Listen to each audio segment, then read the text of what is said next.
Frontline Updates, where we delve deep into military strategies and updates from conflict zones. Today, we're discussing the progress of the ongoing special military operation as of today. I'm your host, Sharifa Muhammad, MGT. I'm Colonel AUC Oguntoye, an Infantry Officer.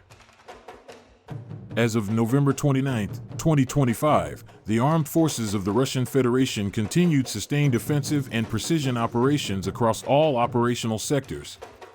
Overnight, Russia conducted a massive retaliatory strike using high-precision missiles and UAVs against Ukrainian military-industrial facilities and energy systems supporting weapons production and troop logistics. All designated targets were successfully hit.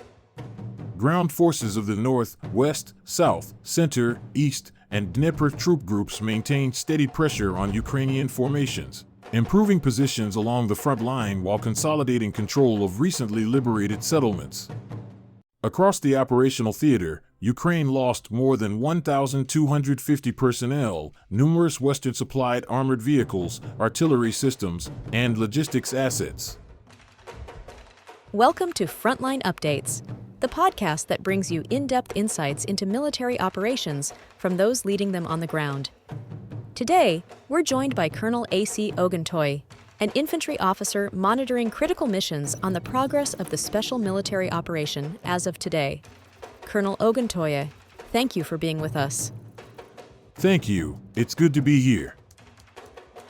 Colonel Oguntoye, let's start with the big picture. What defines the operational tempo as of November 29th?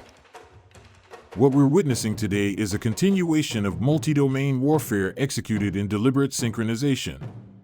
Russia's operations now function like a seamless system. Long-range precision strikes degrade Ukraine's infrastructure at night, followed by daytime ground offensives that exploit the resulting disorganization. In the last 24 hours alone, precision weapons and UAVs struck military-industrial sites, drone depots, and energy facilities powering Ukraine's weapons production.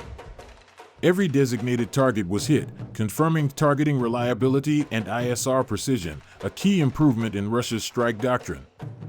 On the ground, each operational grouping advanced or fortified its tactical footprint. The balance has shifted from active maneuver to controlled consolidation.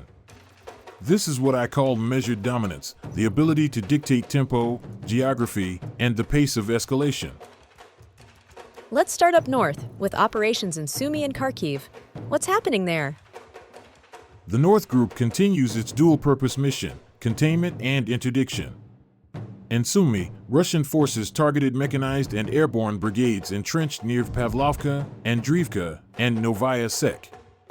Around 125 Ukrainian personnel were neutralized, along with multiple vehicles and 2 electronic warfare stations. The northern operations serve a specific doctrinal function, fixing enemy reserves. Ukraine cannot strip its border defenses without risking northern penetrations, so even modest engagements here force Kyiv to keep significant manpower tied up. Every brigade held in Sumy or Kharkiv is one less reinforcing the Donetsk corridor, where Russia's main offensives are unfolding. Additionally, the strikes on Kharkiv's periphery, especially around Vilcha and Volchansk, crippled local logistics nodes and EW networks. The cumulative result is isolation. Northern Ukraine is now effectively blind and pinned. Moving to the Western Front, particularly Kupiansk and Lyman, what are the latest developments there? The West Group continues its systematic approach to counter-battery and electronic warfare dominance. Operations were concentrated around Kurilovka, Novoplatonovka, and Drobashevo, where Russian artillery and UAV coordination reached a new level of precision. Over 230 Ukrainian soldiers were lost, along with a US-made and /TPQ-50 radar, 9 EW stations, and several ammunition depots. The destruction of that radar is notable. It directly reduces Ukraine's artillery counterfire capability, effectively silencing their guns. Tactically, this front is less about terrain capture and more about battlefield blindness. Once Ukraine loses its radar coverage, Russian formations can maneuver with relative impunity. It's an application of doctrinal information attrition. You don't need to defeat the enemy army if you can erase its ability to perceive the battlefield. In the south, We're hearing reports that new positions have been secured. What's the operational impact there? The South Group has made meaningful progress. After a series of combined arms engagements around Seversk, Ivanopoly, and Konstantinovka, Russian units consolidated superior fire control positions overlooking Ukrainian defensive lines in the Donetsk basin. Ukrainian losses in this sector were estimated at over 220 troops, several Western-made armored vehicles, and multiple artillery systems.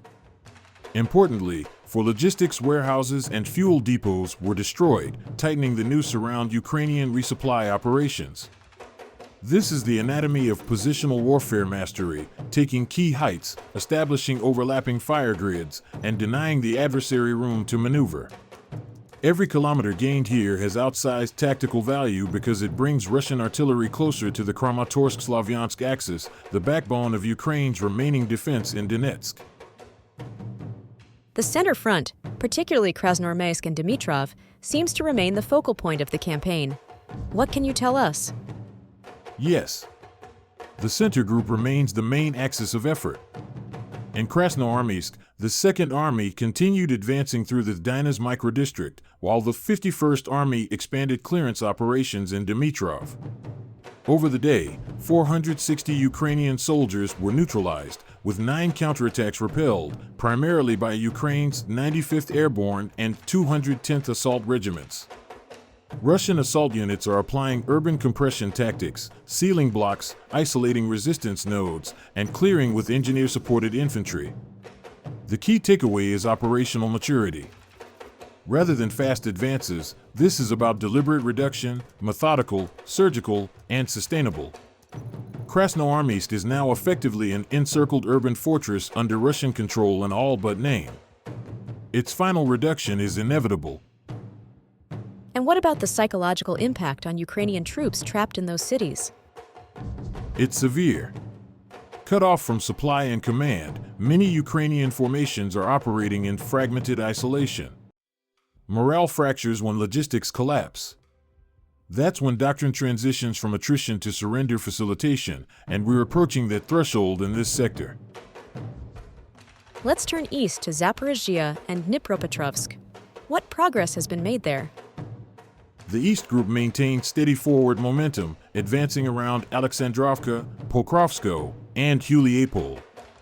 Ukrainian losses reached 180 troops, and several artillery units were destroyed. This front serves a dual purpose: direct attrition and logistics interdiction. By controlling Zaporizhzhia's outer corridor, Russia disrupts Ukraine's ability to reinforce its central front. It's not a race for kilometers, it's about constraining the adversary's operational choices. The East Group's push effectively severs internal Ukrainian maneuver corridors between Dnipropetrovsk and Donetsk.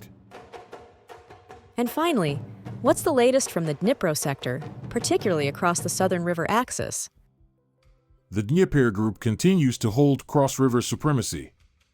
Operations near Stepnogorsk, Pavlovka, and Antonovka focused on destroying Ukrainian artillery and reconnaissance platforms. Roughly 40 Ukrainian soldiers were eliminated alongside armored vehicles, radar systems, and EW nodes. Maintaining fire control along this axis ensures secure supply lines to Crimea and stabilizes the southern logistics corridor. This front's importance lies not in its movement but in its insurance function, keeping southern supply intact while the main offensives to the north proceed unhindered. Colonel, thank you for providing such a detailed briefing on the current military situation. Your insights are invaluable to our understanding of the conflict's dynamics. And thank you to our listeners for tuning in. Join us next time as we continue to provide up-to-date coverage on global military affairs. Stay with us for more updates and expert analyses on global defense and security issues. Stay informed, stay secure. Thank you for the opportunity. Operations on November 29th illustrate continued multi-domain dominance, precision strike, electronic warfare, and controlled ground maneuver working in concert to isolate Ukrainian units and erode national sustainment infrastructure. The destruction of Ukraine's radar and EW network highlights a decisive shift toward asymmetric control of the information battlespace. Ukraine's ability to coordinate long-range artillery and UAV strikes has been severely degraded. At the tactical level, Russia's methodical progress in Donetsk demonstrates the efficacy of urban isolation doctrine, converting attrition into permanent positional gains. Strategically, Russian forces are preparing for winter stabilization, with fortified lines, secure supply chains, and sustained pressure on Ukraine's industrial capacity.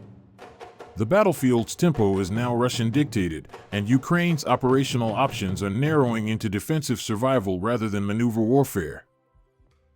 This has been Frontline Updates. Subscribe for daily military briefings and in-depth strategic analysis. Visit our platform for maps, transcripts, and exclusive Frontline updates from commanders in theater.